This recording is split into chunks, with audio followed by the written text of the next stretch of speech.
Test number 42 का science का question आप लोग का किया जा रहा है। बिहार एसएससी का क्वेश्चन नंबर 51। इसमें कह रहा है लार की प्राकृतिक कैसी होती है। लार की प्राकृतिक कैसी होती है ना। प्राकृतिक मीन्स होता है कि उसका एसिडिक है, बेसिक है, न्यूट्रल है, क्या है ना। तो हम लोग जानते हैं कि पीएच वैल्यू अगर 7 से कम है तो एसिडिक कहते हैं, और 7 से अधिक है तो बेस कहते हैं, है ना। और जब 7 है तो क्या कहते हैं हम लोग, न्यूट्रल कहते हैं, नहीं कहते हैं ना। इसका पीएच मान जब इतना होता है कि पीएच मान 7 से कम है तो एसिडिक होगा, 7 से अधिक है तो बेसिक होगा, और 7 है तो न्यूट्रल होगा। तो यहाँ पर आपका क्वेश्चन है लार का प्राकृतिक कैसी होती है। निष्प्रभावी, अम्लीय, क्षारीय, उभयधर्मी, है ना। निष्प्रभावी कहने की मीन्स होता है न्यूट्रल। बी में कह रहा है कि अम्लीय, यानी इसका पीएच मान 7 से कम है। पीएच मान, लार का जो पीएच मान मुख्य रूप से 6.5 होता है ना। तो इसलिए ये अम्लीय होगा। इसके साथ साथ कुछ को देखते हैं कि जल का पीएच मान कितना होता है, तो 7 होता है, यानी न्यूट्रल होता है। यानी पीएच मान देखें जल का तो 7 होता है। वही अगर आपसे कह दे कि समुद्री जल का पीएच मान कितना होता है, बताइए। समुद्री जल का पीएच मान कितना होता है, जल्दी बताइए। तो 8.5 होता है। इसका मीन्स कि ए बेसिक हो जाएगा, है ना। ए बेसिक नेचर को हो जाएगा। अगर आपसे ये पूछता है कि ब्लड का, यानी रक्त का या ब्लड का जो है, ब्लड का आपका पीएच मान कितना होता है, तो ब्लड का पीएच मान जो होता है हम लोग का, यानी मनुष्य का, उसका 7.4 से अधिक होता है, यानी ये भी बेसिक होता है ना। इस प्रकार से हम लोग देखते हैं कि अगर हम लोग लार जो है वो एसिडिक माध्यम होती है, जो क्या करता है, पचाने के कार्य करता है ना। और जब स्टोमेक में जब भोजन आता है तो स्टोमेक में पीएच मान कितना होता है, तो 1.5 से लेकर 3.5 तक होता है। वही जब हम लोग चले जाते हैं आंतरस में, तो आंतरस में पीएच मान कितना होता है। आंतरस में जनरली देखेंगे कि वो अल्कली होता है, 7.5 होता है। इस प्रकार हम लोग कह सकते हैं कि लार की प्रकृति क्या है, तो अम्लीय है। चलिए अगला क्वेश्चन हम लोग देखें।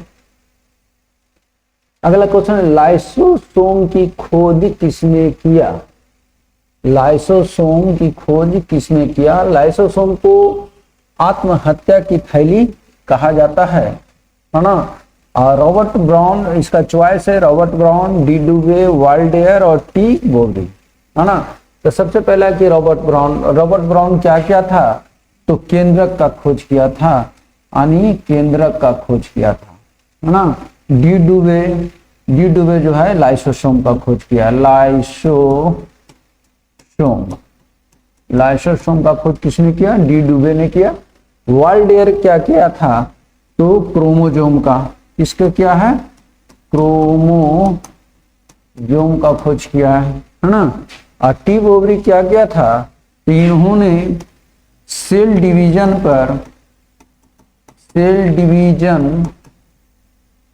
पर कार्य किया था, है ना। साथ साथ में खास करके मेयोसिस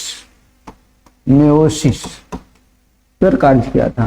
तो आपसे जो क्वेश्चन था कि लाइसोसोम की खोज किसने किया, तो आंसर आपका डी डुवे होगा, नेक्स्ट क्वेश्चन आपका आ रहा है, जल का क्वथनांक अधिक होता है क्यों?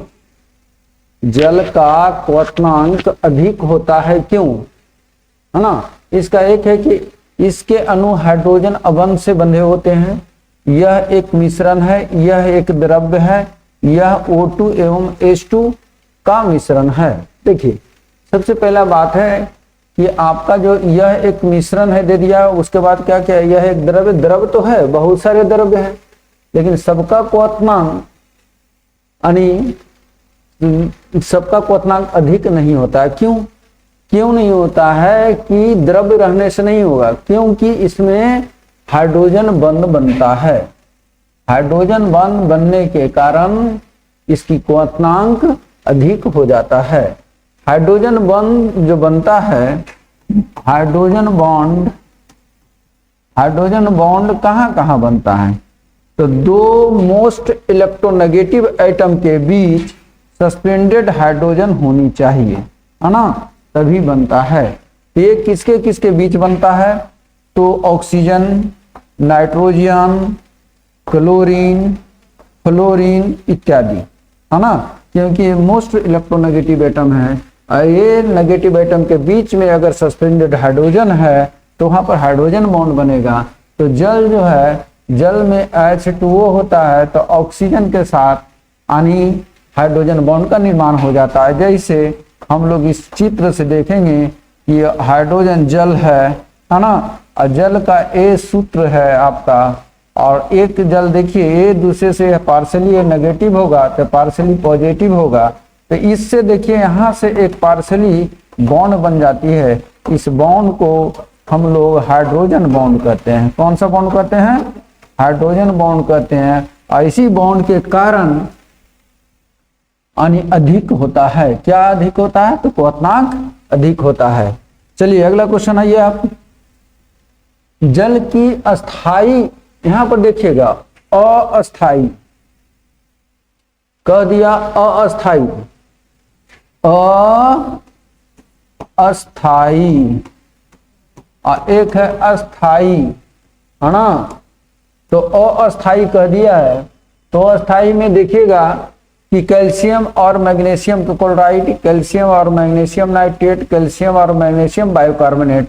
तो अस्थाई जो होता है कैल्शियम और मैग्नीशियम का बाइकार्बोनेट, यानी कैल्शियम और मैग्नीशियम का बाइकार्बोनेट होता है। लेकिन अगर ये कहे कि अस्थाई में अगर कौन होगा, तो अस्थाई में क्या हो जाएगा? कैल्शियम और मैग्नीशियम सल्फेट या कैल्शियम और मैग्नीशियम क्लोराइड, यानी ये कैल्शियम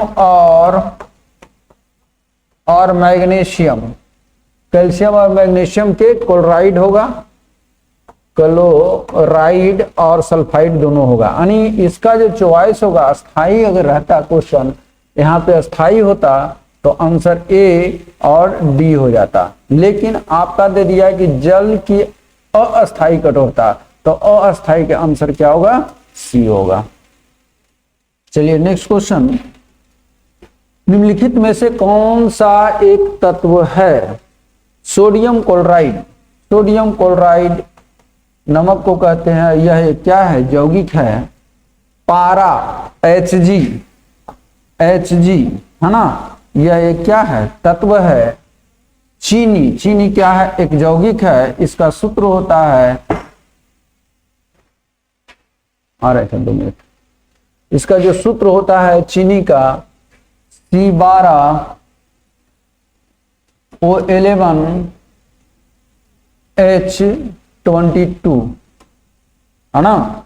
तो ये आपका चीनी का सूत्र होता है। और चीनी क्या है? तो निम्न में कौन सा एक तत्व है? तो तत्व आएगा तो आंसर बी। लेकिन चीनी क्या है आपका? चीनी क्या है? एक यौगिक है जिसका सूत्र होता है C12O11H2, है ना। ये 2 मॉलिक्यूल ग्लूकोज की मिलने से बना होता है। नेक्स्ट है सोडियम क्लोराइड, है ना। प्लास्टिक, प्लास्टिक क्या है? जैसे पॉलीथीन, पॉलीथीन क्या होता है? इथिलीन को पॉलीमर से पॉलीथीन का निर्माण होती है ना। तो इस प्रकार हम देखेंगे निम्नलिखित से कौन सा एक तत्व है, तो आंसर आपका बी होगा। एक फ्राइडे बराबर होता है, 1 फराडे बराबर होता है ना। फराडे जो है वो किसका मात्रक है, तो कैपेसिटर का मात्रक है, और कैपेसिटर बराबर होता है Q बाई भी। Q बाई भी ये चार्ज है, चार्ज का मात्रक क्या होता है, कूलम, यानी ये कह दे सकते हैं हम लोग कूलम। और ये भी जो है वोल्ट है ना, वोल्ट है। तो एक कैपेसिटर का मात्रक क्या होता है, फराडे, यानी कैपेसिटर का मात्रक क्या है, तो फराडे। आपका पूछा कि एक फराडे बराबर कितना होता है, तो कूलम पर वोल्ट होती है, ये होता है ना। और एक फराडे बराबर 1 फराडे बराबर 96,500 कूलम होता है ना। इस प्रकार आंसर आपका ए है। अगला क्वेश्चन, शैवालों के अध्ययन को क्या कहा जाता है। जैसे शैवाल, शैवाल एक होता है आपका कवक, तो शैवाल कवक जो होता है माइकोलॉजी होता है, और शैवाल को फाइकोलॉजी के अंतर्गत अध्ययन करते हैं। यानी माइकोलॉजी के अंतर्गत कवक का अध्ययन करते हैं, और नीथोलॉजी के अंतर्गत पक्षी का अध्ययन करते हैं, ऑफियोलॉजी के अंतर्गत हम लोग सर्प का अध्ययन करते हैं, और एक और आता है, इसमें बार बार पूछा जाता है, herpetology.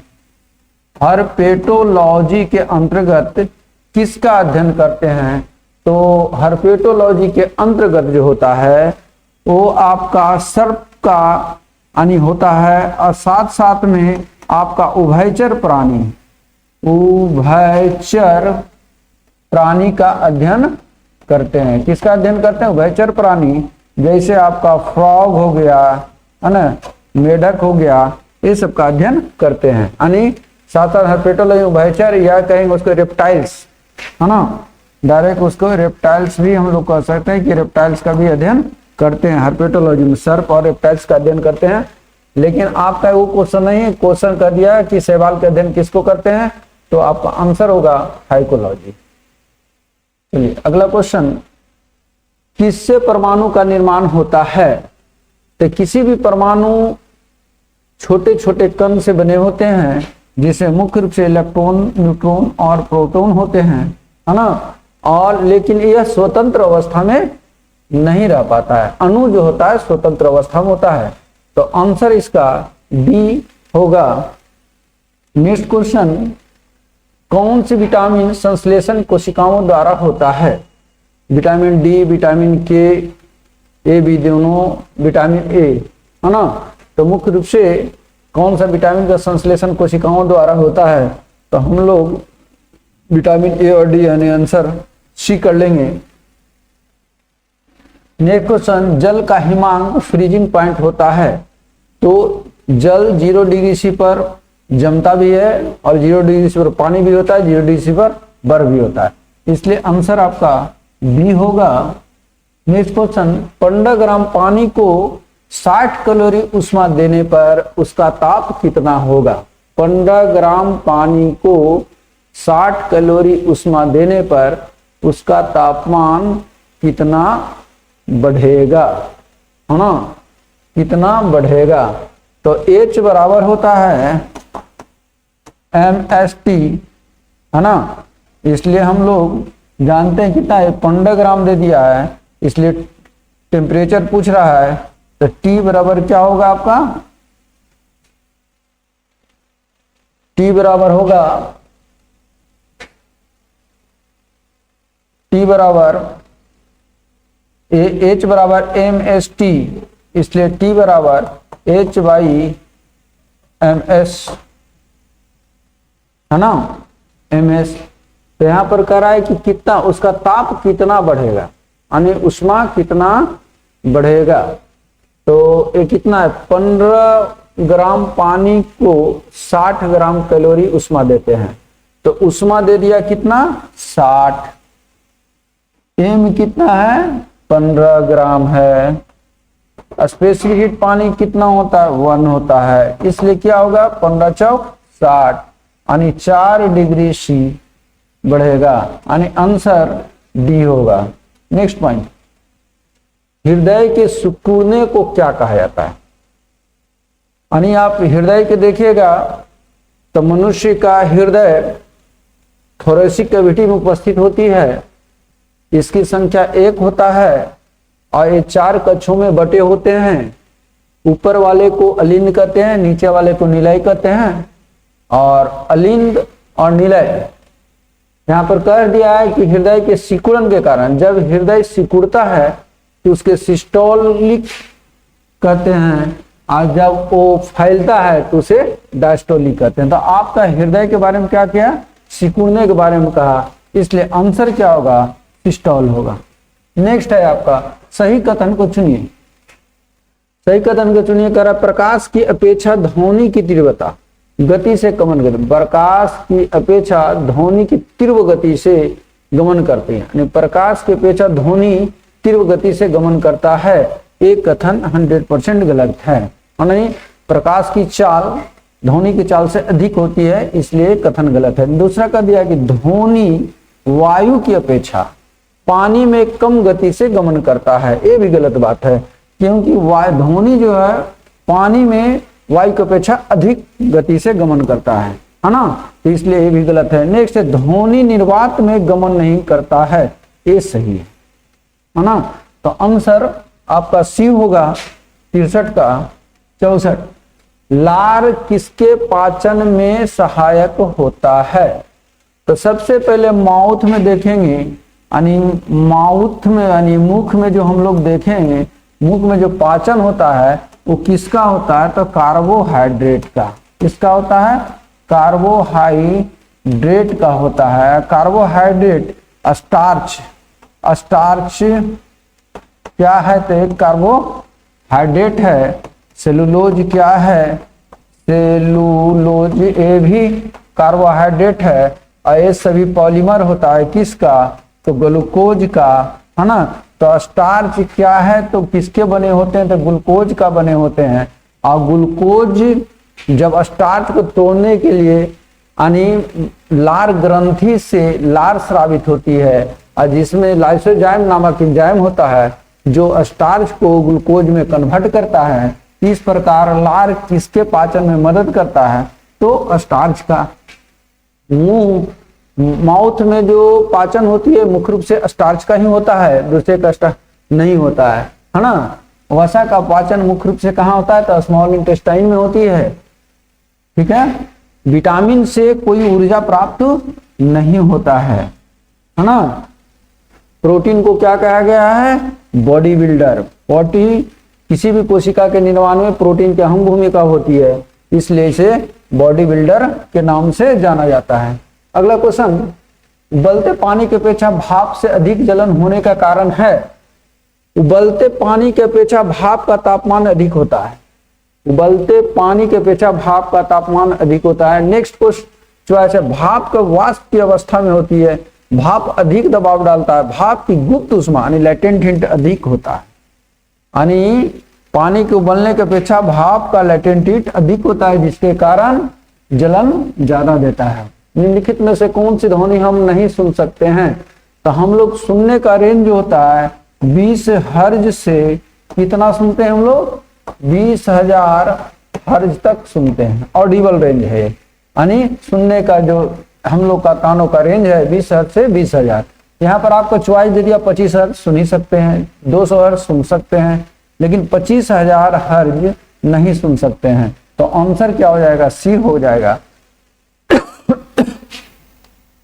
Next question, pressure cooker में खाना जल्दी पक जाता है। प्रेशर कुकर में प्रेशर बढ़ जाती है। प्रेशर कुकर में प्रेशर बढ़ जाता है। क्या हो जाता है? प्रेशर इंक्रीज कर जाता है यानी बढ़ जाता है, जिसके कारण एटमॉस्फेरिक प्रेशर बढ़ जाती है और इसका क्वथनांक भी बढ़ जाता है। यानी क्वथनांक बढ़ने के कारण किसी भी खाना पकना क्या होता है? आसान हो जाता है, नहीं जल्दी से पक जाता है। तो आपका चॉइस में प्रेशर कुकर के अंदर दाब कम हो जाता है, गलत बात। प्रेशर कुकर में अंदर, ये तो गलत हो गया, प्रेशर कुकर में अंदर दाब अधिक हो जाता है, ये सही है। प्रेशर कुकर के आकार के कारण नहीं, इनमें से कोई नहीं, आंसर आपका बी होगा। अगला क्वेश्चन, निम्नलिखित में से कौन सा कथन असत्य है? कौन सा कथन असत्य है? अग्नि चट्टान लावा के जमने से बना है, जीवाश्म की प्राप्ति अग्नि चट्टान से होती है, जीवाश्म की प्राप्ति परतदार अवसादी चट्टान से होता है ना? तो जीवाश्म प्राप्ति परतदार अवसादी चट्टान से होता है, यानी आंसर जो है आपका सी होगा। नेक्स्ट क्वेश्चन, माइका क्या है? माइका में क्या होता है कि माइका जो है वो विद्युत का कुचालक है। माइका विद्युत का कुचालक है, लेकिन हीट का सुचालक है। हीट का अगर कहेगा ताप का क्या है माइका, तो सुचालक है ना? सुचालक है। इसलिए आप देखिएगा जो हम लोग इस्त्री करते हैं कपड़े को, उसके जो इस्त्री बनाया जाता है लोहे का, उसके नीचे जो देखिएगा कि एक परत रहता है जो माइका को होते हैं, इसमें क्या होता है कि यानी ताप का तो सुचालक है, लेकिन इलेक्ट्रिसिटी का सुचालक नहीं होता है, कुचालक होता है, इसलिए वो माइका को लगाया जाता है। तो आंसर आप ए मार लीजिए, ये विद्युत का क्या है? कुचालक है। माइका क्या है? तो विद्युत का कुचालक है ना? ताप का, विद्युत का कुचालक है, ताप का सुचालक है, ये तो सही है।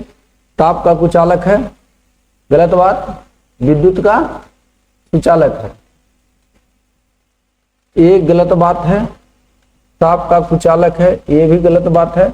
विद्युत का कुचालक है और ताप का सुचालक है ना? तो दोनों आंसर होना चाहिए, ए और बी दोनों होना चाहिए इसका आंसर। चलिए अगला क्वेश्चन, एक विद्युत धारा क्या करता है? यानी विद्युत धारा क्या करता है? एक विद्युत मोटर जो है, मोटर का कार्य क्या है? मोटर का कार्य है कि इलेक्ट्रिक एनर्जी को मैकेनिकल एनर्जी में बदलना, है ना? इलेक्ट्रिकल एनर्जी को मैकेनिकल एनर्जी में बदलना। अंत यहाँ पर आपका चॉइस में है कि वैद्युतिक शक्ति को आंतरिक शक्ति में बदलना, तो आंसर आपका ए होगा। आंतरिक शक्ति को विद्युत में नहीं, ये नहीं होगा। या आंतरिक शक्ति को विद्युत शक्ति एवं विपरीत बदलेगा, ये भी नहीं होगा, नहीं होगा, आंसर ये होगा।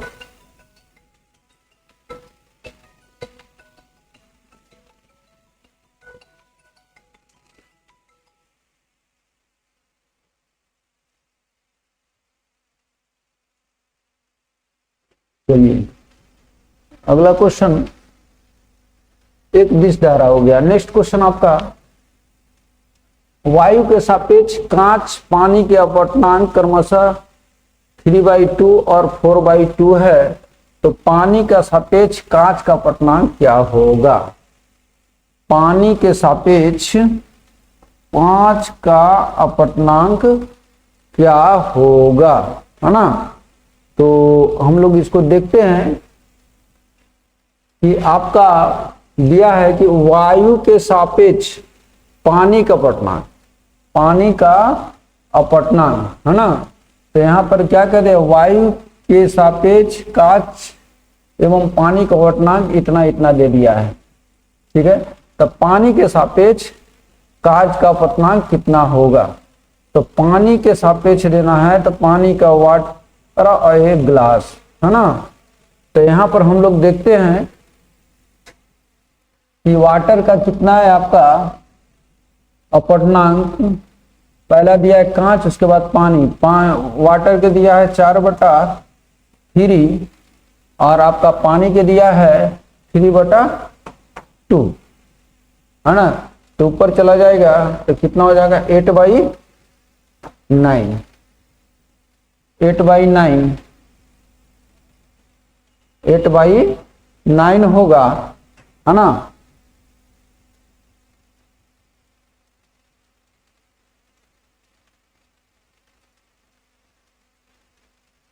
एट बाई नाइन आंसर 9/8 होगा, 9/8, है ना? तो इसको हम लोग यहाँ पर कर सकते हैं 9/8 नहीं, वाटर, ये आपका वाटर जिसको हम लोग निकालना रहता है, तो निकालना सापेक्ष है, उसको नीचे रखते हैं, वाटर को नीचे रखते हैं, उसको ऊपर रखते हैं, यानी ये आपका गलत है। यहाँ पर हम लोग कर सकते हैं कि वाटर ग्लास, है ना, यहाँ पर ये हो जाएगा आपका 3/2/4/3, तो ऊपर चला जाएगा ये, तो 3 या 9, 4 दूनी 8, 9/8, जिसको हम निकालते हैं ऊपर रखते हैं और जिसमें नहीं निकालते हैं वो नीचे रखते हैं, यानी आंसर आपका इसका ये होगा 9/8 होगा, बी होगा। चलिए अगला क्वेश्चन, जल से भरे एक बीकर को एक सिक्का ऊपर उठा प्रतीत होता है, यह किस परिघटना के कारण होता है? प्रकाश का प्रवर्तन, प्रकाश का अपवर्तन, प्रकाश का पूर्ण आंतरिक परावर्तन और प्रकाश का विकिरण। तो विकिरण तो नहीं होगा, ये भी नहीं होगा, यानी ये नहीं होगा, प्रकाश का अपवर्तन और प्रकाश का परावर्तन, है ना। तो ये जो होता है किसके कारण होता है? प्रकाश का अपवर्तन के कारण होता है, यानी आंसर बी होगा।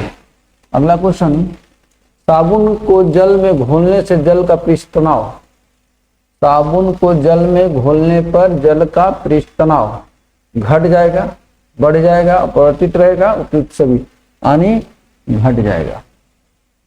अगला क्वेश्चन, अल्कोहल का रासायनिक सूत्र क्या है? अल्कोहल का रासायनिक सूत्र क्या है? तो CnH2n+1OH, यानी मान लिया जाए कि एक अगर इसका सदस्य को लेते हैं तो मिथाइल अल्कोहल, है ना, तो क्या होता है CH3OH, ये निरूपित करता है अल्कोहल का।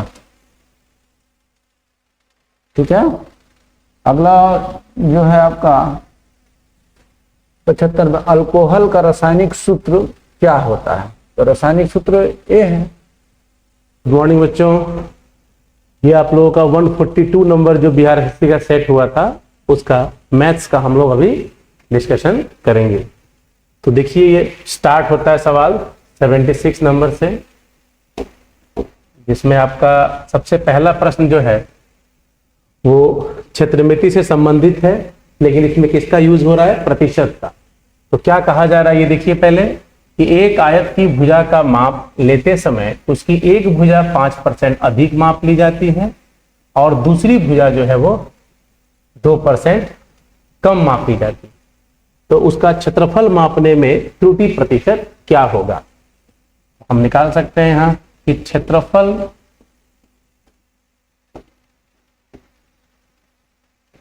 मापने में त्रुटि प्रतिशत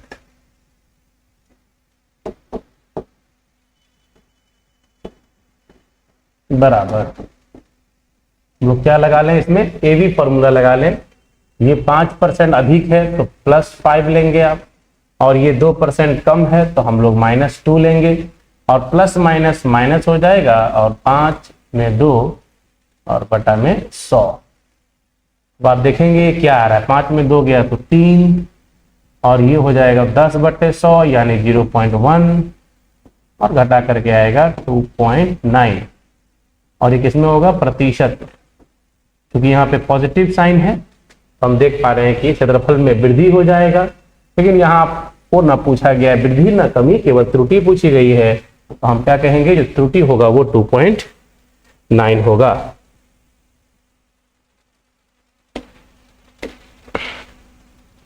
चलिए अगला प्रश्न देखिए ये, तो ये कह रहा है आपसे कि एक समबाहु त्रिभुज है और एक समषष्ठभुज है, दोनों का परिमाप एक समान है।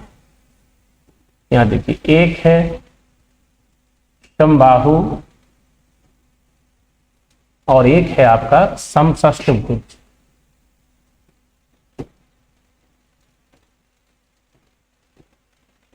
समबाहु और समषष्ठभुज, इन दोनों का जो परिमाप है वो बराबर है। तो आप मान लें कि इसकी जो भुजा है, समबाहु की जो भुजा है, इसकी भुजा को अगर आप a मान लेते हैं तो इसका भुजा x होगा। तो प्रश्न कहता है कि इन दोनों का जो परिमाप है वो समान है, तो समबाहु की जो परिमाप होगी वो 3a होगी और समषष्ठभुज का होगा 6x, कि सभी भुजाएं बराबर होती हैं। तो अब हम देख पा रहे हैं कि इससे दोनों की भुजाओं का जो अनुपात मिलेगा वो मिलेगा 2:1, समबाहु और किसके, समषष्ठभुज के भुजाओं का अनुपात। अब हमें ये देखना है कि इनका जो क्षेत्रफल है उसका क्या अनुपात होगा। तो समबाहु का जो क्षेत्रफल होता है, ये हमें तो दिया गया था कि परिमाप दोनों का बराबर है। अब हमारा काम होगा कि दोनों के क्षेत्रफल का अनुपात निकालना। तो क्षेत्रफल का जो फॉर्मूला है समबाहु के लिए है √3/4 इंटू भुजा स्क्वायर, और उसका होगा 6 इंटू √3/4 इंटू भुजा स्क्वायर, है ना। तो अब हम लोग क्या करेंगे, देखिए कौन कौन कट रहा है। तो इससे हमारा ये कट जा रहा है, और ए का जो अनुपातिक मान है वो 2 रखने पे ये 2² हो जाएगा, और 6 इंटू एक्स का 1 है, तो ये हो जाएगा आपका 4:6। और जब इसको हम सॉल्व करेंगे, जब इसको हम लोग सॉल्व करेंगे तो हमारा ये वैल्यू आ जाएगा आपका 4:6 को जब हम सॉल्व कर रहे हैं तो काटने के बाद 2:3, जो कि हमारा फाइनल आंसर होगा। तो हम क्या कहेंगे कि उस समबाहु त्रिभुज के और उस समषष्ठभुज का जो हमारा क्षेत्रफल होगा उसका जो अनुपात होगा निर्णायक, वो होगा 2:3। ठीक है, चलिए आगे देखिए 78 नंबर प्रश्न है कि 3 संख्याओं का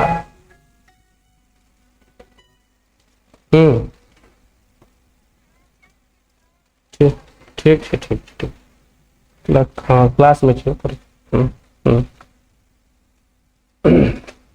चलिए, तो 3 संख्याओं का औसत 135 है और उनमें सबसे बड़ी संख्या 195 है और शेष दोनों के बीच का अंतर 20 है। तो बताइए कि सबसे छोटी संख्या क्या होगी। तो हम लोग इसमें क्या करें, सबसे पहले उन तीनों संख्याओं का जो औसत दिया है उससे उन तीनों का हम योगफल निकाल सकते हैं। इसमें से एक संख्या तो बता दी गई है सबसे बड़ी 195। अगर हम ऐसे मान लें कि माना कि संख्याएं जो है वो x, y और z है, जिनमें सबसे बड़ी संख्या अगर हम x मान लेते हैं और y उसके बाद फिर z, तो प्रश्न के हिसाब से हम देख पाते हैं कि हमारा सबसे बड़ा संख्या जो है वो 195 है और बाकी जो दोनों संख्याएं हैं उनमें अंतर आपको दिया गया है कितने का, 20 का। और इस औसत की मदद से हम लोग इन तीनों का योगफल निकाल सकते हैं कि x + y + z कितना होगा, तो 3 संख्याओं का है, इसलिए 3 × 135। तो हम देख पा रहे हैं कि x + y + z का मान जो होगा वो 405 हो जाएगा, है ना।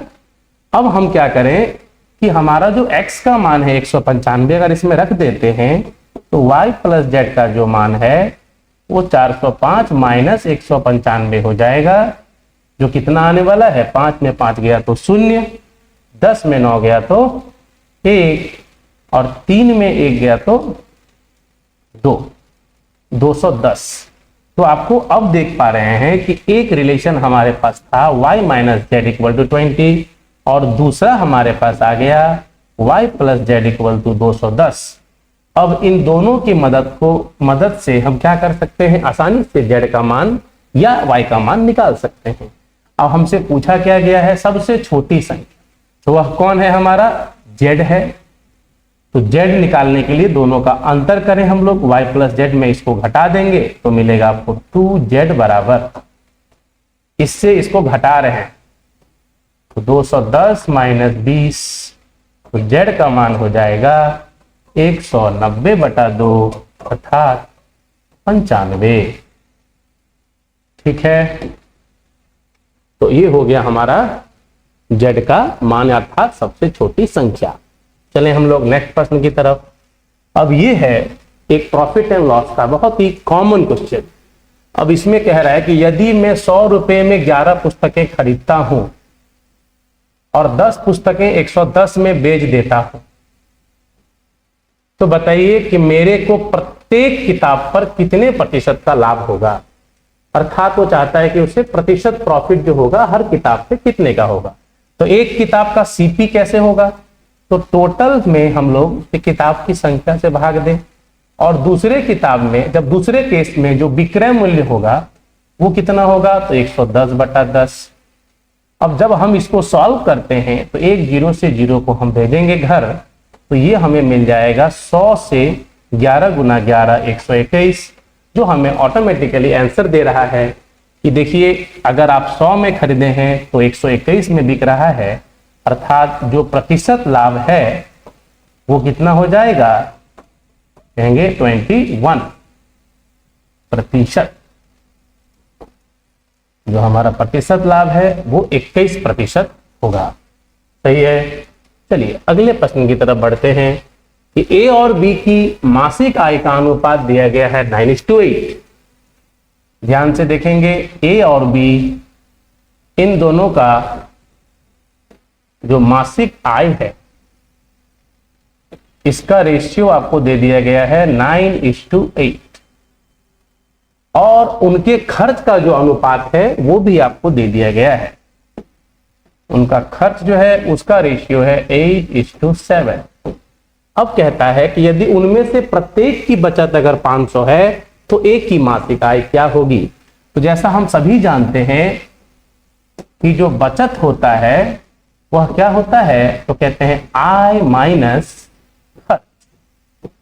जैसा कि आप देख पा रहे हैं कि दोनों केस में बचत बराबर है, तो हम जानते हैं कि अगर जो डिफरेंस मासिक आय का रहा होगा वही डिफरेंस किसका रहना चाहिए, उनके खर्च का, क्योंकि बचत जो है वो सेम है और इस तरह से यहां अंतर बराबर है भी। तो हमें काम केवल क्या करना है, इसमें जो आय और खर्च में जो अंतर है वो देखना है। तो वो 1 का है, अनुपात में यहां भी 1 का है, जो वास्तव में कितने का है, 500 रुपये।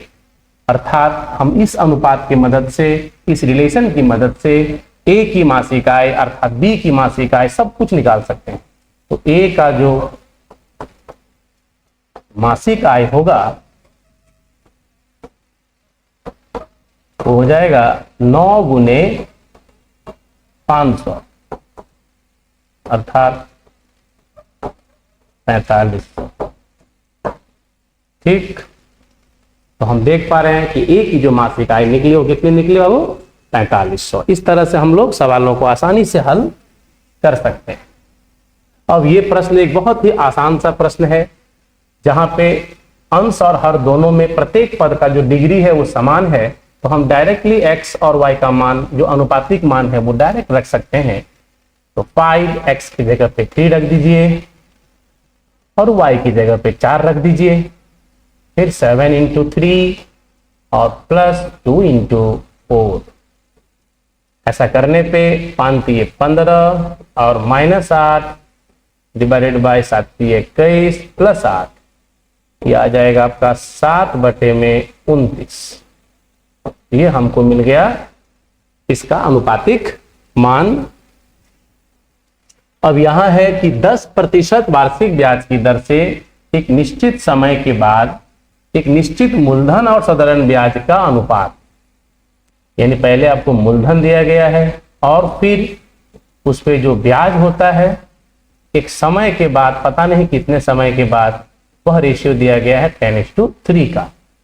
आपको क्या दे दिया गया है, ब्याज की दर भी दे दी गई है कि देखिए इसमें जो ब्याज का दर है, वार्षिक ब्याज का दर वो दिया गया है 10% वार्षिक, यानी प्रति वर्ष 100 रुपये पे 10 रुपये का ब्याज होगा। अब प्रश्न है कि निवेश किए गए धन की अवधि क्या थी, अब से टी पूछ रहा है। तो हम क्या करें कि अगर ये 10 को हम 100 बना लें तो देखिए तो हमें मिल जाएगा कि 100 रुपये पे कितने का ब्याज होगा। तो जरा 10 को 100 बनाएं, यानी ऊपर नीचे किससे गुना कर दें, हम लोग इसके ऊपर नीचे गुना कर देते हैं 10 से। देखिए हमारा काम भी हो जाएगा। तो ये आ गया 100 रुपये का मूलधन और 30 रुपये का ब्याज। अब हम जानते हैं कि वार्षिक ब्याज की दर अगर 10% है तो इसका मतलब है कि 100 पे 10 का ब्याज 1 वर्ष, 100 रुपये पे 10 रुपये का ब्याज 1 वर्ष में। अब यहां देखिए कि 100 रुपये पे कितना ब्याज हो रहा है, 30 का, तो कितना समय लगेगा, तो t बराबर 30/10। समझ पा रहे हैं कि चूंकि 10 रुपया होने में 1 वर्ष चाहिए, तो 30 होने में कितना लगेगा, आप कहेंगे सर केवल और केवल 3 वर्ष। तो ये कहानी यहीं पे समाप्त हो जाएगी, है ना। आइए, ये कहता है कि एक कपड़े के व्यापारी ने अपने आधे कपड़े को 40% लाभ पर और शेष के आधे, यहीं पे ध्यान से पढ़िएगा, शेष के आधे को 40% हानि पर और जो शेष बचा उसको लागत मूल्य पे बेच दिया। तो फाइनली संपूर्ण सौदे में उसे कुल कितना लाभ अथवा हानि हुआ। तो आप ऐसा करें कि मान लें कि जो कुल वस्तु था उसका वो 4 यूनिट था। 4 यूनिट ही क्यों मान रहे हैं, क्योंकि 2 बार वो आधा होगा। अब है कि जो पहला उसका आधा है यानी 2, उसको उसने 40% लाभ पे बेचा है, तो प्लस 40% है वो। उसके बाद का जो शेष बचा, शेष इसका बचा है 2, उसका आधा, तो उसका आधा तो होगा 1, शेष बचा 2, उसका आधा यानी 1, उसको उसने 40% हानि पर बेचा यानी -40%, और बच गया अभी 1। तो वो कह रहा है कि उसको तो ना तो उसने लाभ ना ही उसने हानि पे बेचा है, यानी उसको 0% के प्रॉफिट या लॉस पे बेचा है।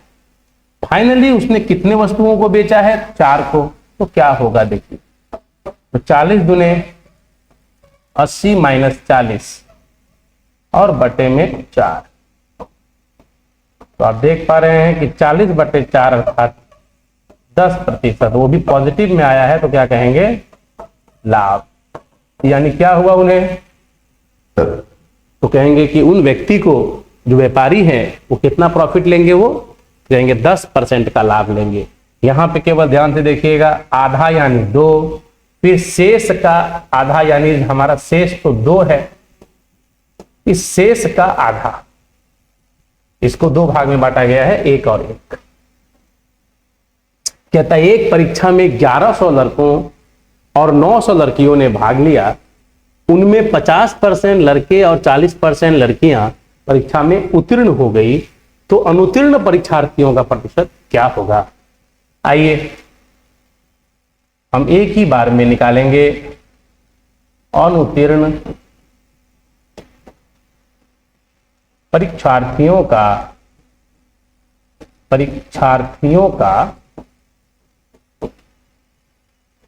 प्रतिशत। तो आप जरा गौर से देखें कि 1100 लड़के हैं और 900 लड़कियां हैं, तो यहां पे आप देख सकते हैं कि लड़के और लड़कियों में क्या रेशियो होगा, लड़के अनुपात लड़कियां,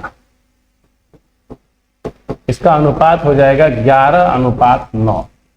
अब इसमें से कह रहा है कि 50% लड़के उत्तीर्ण हुए, तो अनुत्तीर्ण कितने होंगे, 50। फिर कहते हैं कि 40% उत्तीर्ण हुए लड़कियां, तो अनुत्तीर्ण कितना होगा, 60। और कुल मिला के कितने लोग हैं, 11, 9, 20।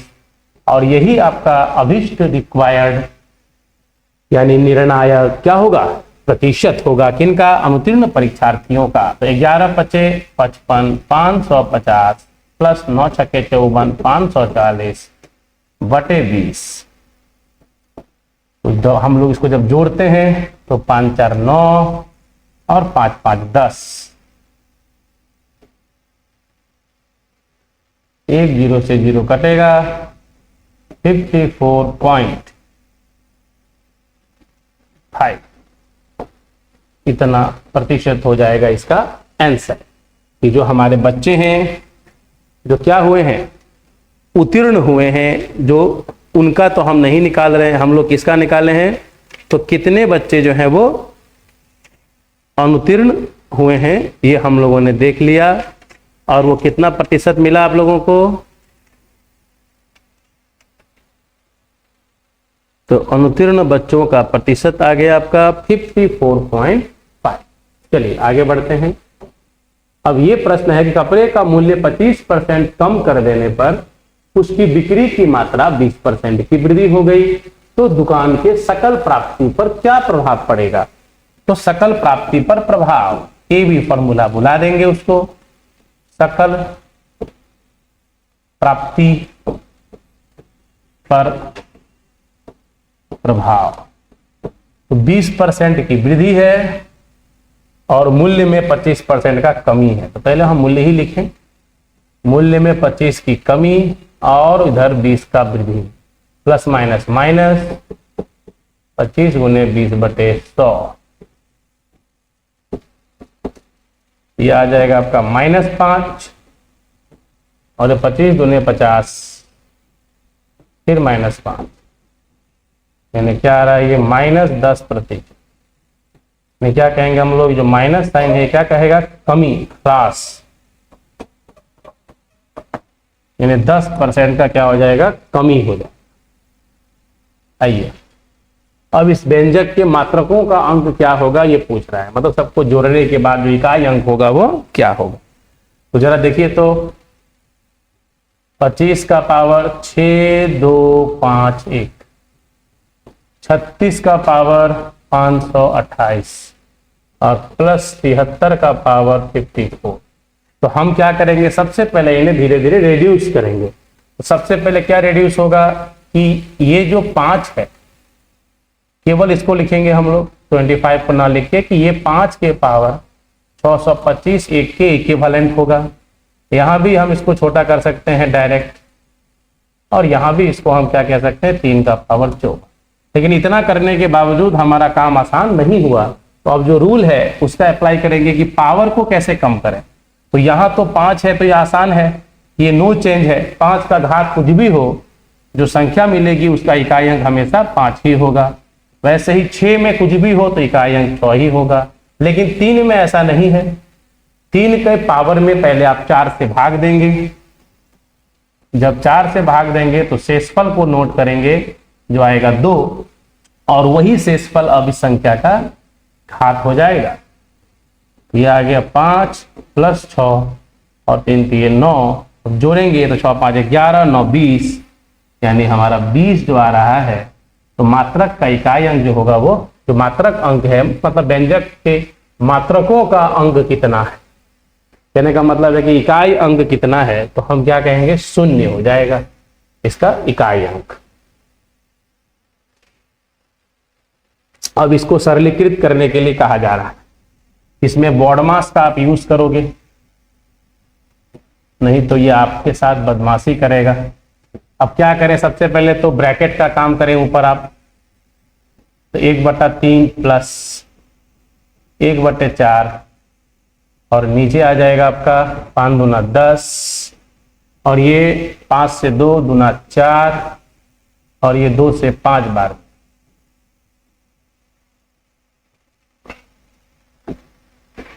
अब ये हो गया आपका, नीचे वाले का काम कीजिए। नीचे वाले में का काम करेंगे तो 3/4 गुने 3 एकम 3 1 5/3, यहाँ 4/5 और गुने 3/4। तो जब हम लोग इसको सॉल्व करते हैं तो क्या देखते हैं कि ये 3 से 3 कटा और ये 4 से 4 कटा, और यहां जब सॉल्व करते हैं तो ये आ रहा है 1/3 प्लस 1/4 और ये -1/10। नीचे वाला जो बन गया वो बन गया आपका 5/4 और -3/5। अब हम क्या कर सकते हैं, तो ऊपर वाला तो हो गया जो आपका 1/3 माइनस 1/40 और नीचे वाला हो जाएगा आपका 5 के 20, 4 5 25 और 5 से 4 में तो 12। अब हम देखें कि ऊपर का जो कहानी है वो क्या है, तो 40 दिए 120 और ये आ जाएगा 3 से 40 बार में और ये 3 बार। और यहाँ पे जो है आपका वो चला जाएगा आपका ये 25 माइनस 12 यानी कि ये हो गया आपका 23 और ये चला जाएगा ऊपर यानी 20। तो हम लोग का जो वैल्यू आ रहा है वो क्या आ रहा है वो देखें आप। ऐसा तो कुछ नहीं आ रहा है। ये है 1/3 प्लस 1/4 2/5 माइनस 1/2 तो 2 दूना 4 माइनस 5 तो आ जाएगा ये आपका -1/10 यानी कि -1/40 और इधर आपका हो रहा है 3 एकम 3 2 5/3 3 कैंसिल 5/4 और ये तो ठीक ही है 4/5 का 3/4 ये हो जा रहा है 4 4 कैंसिल 3/5 तो 5/4 माइनस 3/5 25 माइनस 12 यानी 23 हो गया आपका 23 नहीं सॉरी 13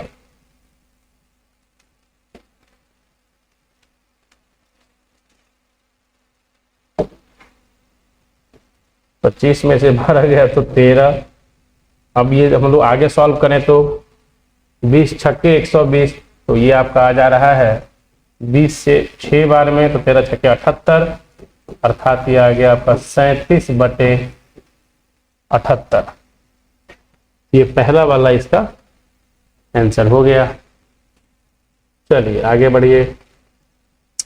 3 क्रमागत धनात्मक संख्याओं के वर्गों का योग 365 है तो उन संख्याओं का योग कितना होगा। तो आप देखिए तो 3 धनात्मक संख्या है तो कैसे मानेंगे। पहला x-1 दूसरा को मान लीजिए x तो तीसरा इससे एक ज्यादा यानी x+1 हो जाएगा और ये मिला के कितना है 365। जब इसको सॉल्व करेंगे आप तो आपको मिलेगा 3x² और +2 बराबर 365। तो हम कहेंगे कि 3x² का जो मान होगा वो होगा 363 अर्थात x बराबर हो जाएगा +-11 तो हम लोग केवल धनात्मक मान लेंगे -11 इसमें नेग्लेक्ट कर दिया जाएगा। अब हमें पूछ रहा है कि तीनों का योग क्या होगा तो तीनों संख्याएं क्या क्या होंगी तो 11 - 1 11 और 11 + 1 तो ये हो गया 10 11 और 12 जब सबको जोड़ दिया जाएगा सम जो मिलेगा वो मिलेगा 33। चलिए अगला प्रश्न। भाग के एक प्रश्न में भाजक अपने भागफल का 10 गुना और शेषफल का 5 गुना है तदनुसार शेषफल 46 हो तो भाज्य क्या होगा। तो जैसा सभी लोग जानते हैं कि भाज्य का क्या कंसेप्ट है तो भाज्य बराबर होता है आपका भाजक गुने भागफल और जोड़ शेषफल।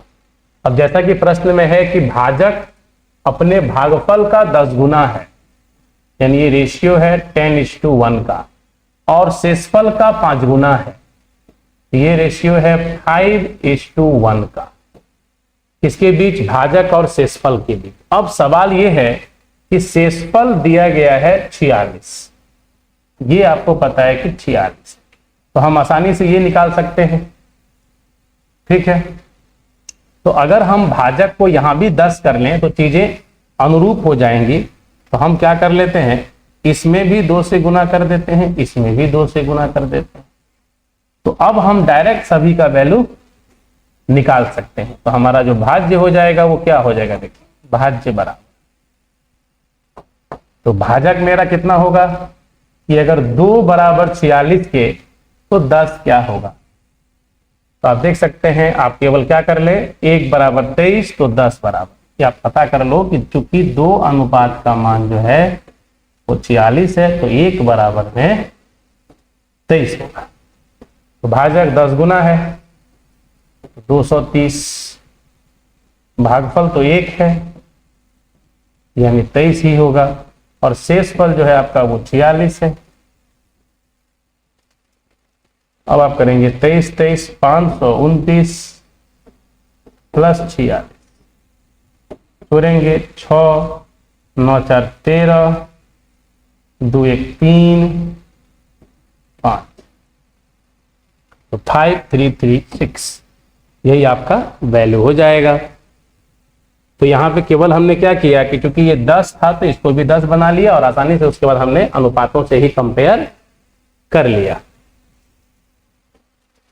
आइए, ए बी की तुलना में 3 गुना बेहतर कामगार है। ए और बी का जो एफिशिएंसी है उसका क्या रेशियो है, 3 गुना बेहतर है। तो आसानी से हम इसके मदद से टाइम का रेशियो निकाल सकते हैं, वो हो जाएगा 1:3। और इन दोनों में जो अंतर है 2, वो दिया गया है आपको कितने के बराबर, 40 दिनों के बराबर। तो आसानी से हम कह सकते हैं कि एक अनुपात का जो मान होगा वो 20 होगा। तो ये हो जाएगा आपका पूरा काम 20 दिन में करता, और ये करता तो 20 दिए 60 दिन में करता। तो ऐसा तो है नहीं, कह रहा है कि सब दोनों अगर साथ करते तो कितने दिन में करते। तो आराम से निकालेंगे टाइम रिक्वायर्ड, जब एक साथ दोनों काम करेंगे तो कितना लगेगा। तो अगर 20 क्षमता होता है तो क्या दिन लगता है आपका, सॉरी 20, अगर 3 क्षमता है तो 20 दिन लगता है। तो कुल काम को आप 60 मान लें, और क्षमताएं जो है वो तो पता ही है आपको, 3 और 1। अब भाग दे दीजिए 60 में 4 से, क्या कहेंगे हम लोग, 15 दिनों में दोनों मिल करके काम को खत्म कर देंगे। एक घन का प्रत्येक किनारा 50% बढ़ा दिया जाता है तो पृष्ठ क्षेत्रफल में कितनी वृद्धि हो जाएगी। जैसा हम सभी जानते हैं कि घन का जो पृष्ठ क्षेत्रफल होता है उसका जो फॉर्मूला है वो होता है 6 × में भुजा स्क्वायर, यानी कि इसका जो क्षेत्रफल है वो डायरेक्टली प्रोपोर्शनल तो क्या होता है, भुजा का वर्ग के। तो अगर आपने 50% बढ़ाया है तो ये ए बी में जब हम लोग ए बी फॉर्मूला यूज करेंगे तो क्षेत्रफल में जो वृद्धि होगा इसके पृष्ठ क्षेत्रफल में वृद्धि बराबर ए बी लगाएंगे 50 + 50 + 50 × 50/100। तो इससे आ जाएगा आपका 100 + 25 तो 125%। तो क्या कहेंगे हम लोग, उसके जो पृष्ठ क्षेत्रफल में कितना वृद्धि होगा, 125% का। यह है अष्टभुज के सभी अंतःकोणों का योग क्या। तो किसी भी n भुजाओं वाले बहुभुज का जो अंतःकोणों का योग होता है उसका फॉर्मूला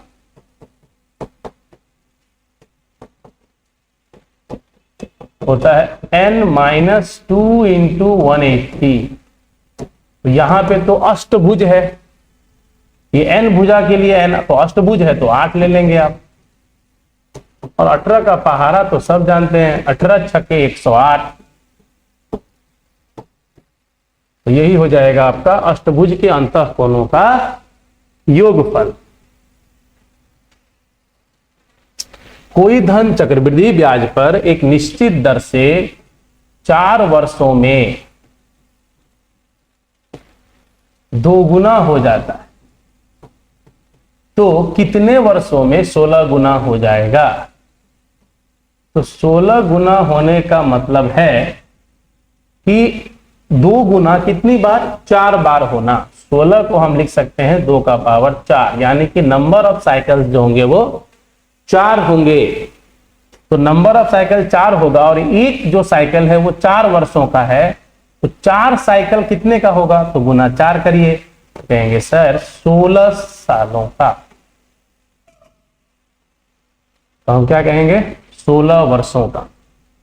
ठीक, यानी हम समझ सकते हैं कि वो जो धन होगा वह 16 वर्षों में कितना गुना हो जाएगा, 16 गुना हो जाएगा।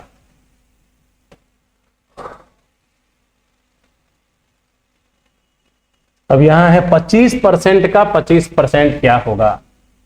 अब ये एक आसान प्रश्न है लेकिन गलती होने का बहुत चांस होता है। तो गलती ना करें। अगर इसका जवाब पूरा का पूरा फ्रैक्शनल या फिर दशमलव संख्या के रूप में है तो हम क्या करें, इसको बदल दें पहले ही कि 25 का मतलब 25/100, फिर से 25/100। जब इसको गुना करें तो 625 बटे में 1 पे 4 शून्य, तो लिखेंगे 0.0625।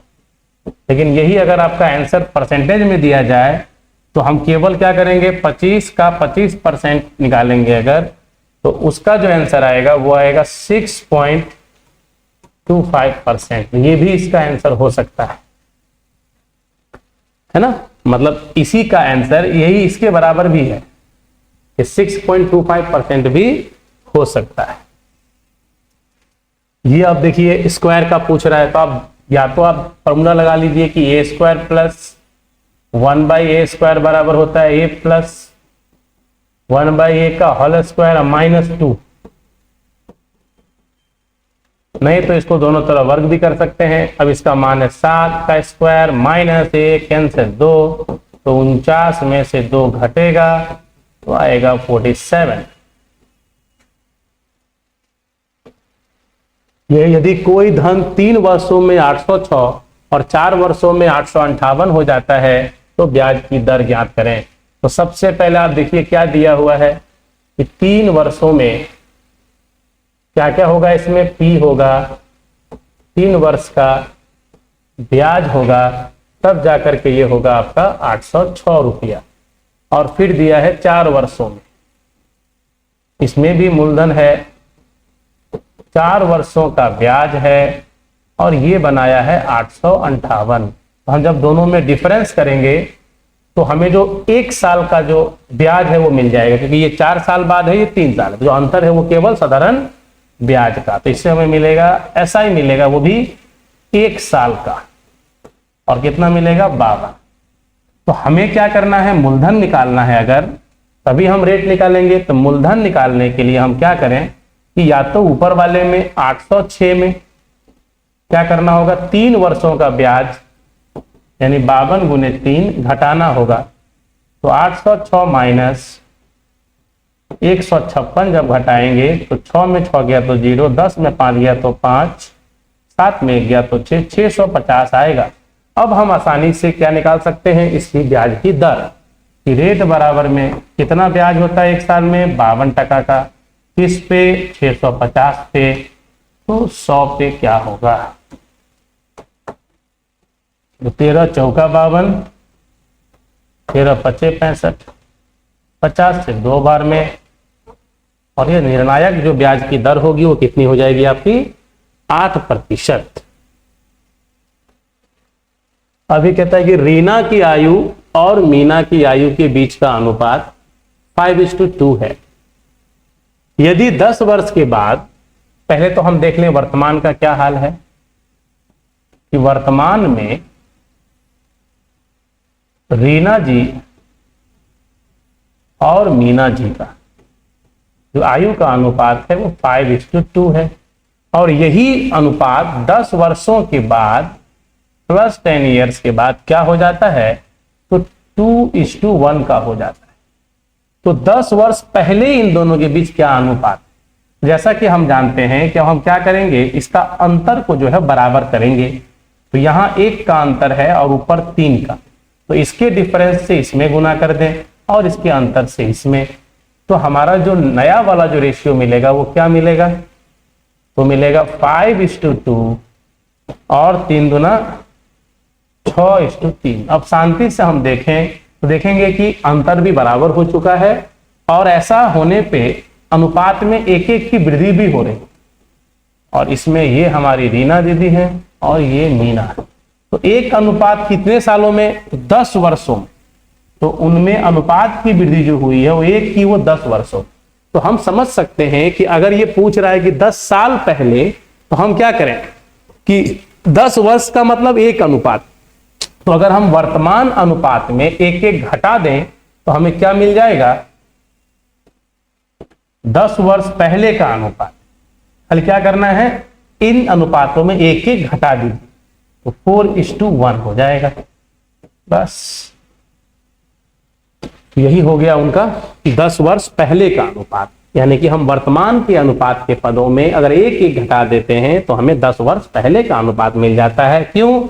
क्योंकि एक अनुपातिक मान जो है वो 10 वर्ष के बराबर है। अब ऐसा सवाल हम देख चुके हैं कि x² प्लस 1/x² अगर 14 है तो हम लोग इसको क्या लिख सकते हैं, x प्लस 1/x का whole square minus 2 into AB, जो 14 होगा। तो x प्लस 1/x का होल स्क्वायर और 14 2 16, तो हमें जो मिलेगा बाहर प्लस माइनस के फॉर्म में प्लस माइनस 4, लेकिन हम लोगों ने केवल यहाँ पे पॉजिटिव वैल्यू ही लिया है और वो भी कितना, केवल 4। 3 क्रमागत बट्टों का समतुल्य बट्टा। तो जैसा कि हम जानते हैं कि एक साथ को तो तीनों को तो नहीं खाएंगे हम लोग, क्रम से करेंगे काम को। जो आपको पसंद हो कोई भी 2 ले लीजिए। तो इन दोनों को अगर लेके चलते हैं तो इसका होगा 30 प्लस 20 और माइनस 30 गुने 20/100। तो इनका एकल यही आएगा। तो ये मिलेगा आपको 50 माइनस 6, तो ये मिलेगा आपको 44। तो इन दोनों का जो एकल मिला वो मिला 44। अब ये 44 और ये 10 को आपस में आप बनाइए। तो इन दोनों के लिए जो एकल बट्टा मिलेगा वो मिलेगा 44 प्लस 10 माइनस 44 इंटू 10/100 प्रतिशत। तो ये हो गया 54 माइनस 4.4। तो जब घटाएंगे तो आएगा 49.6।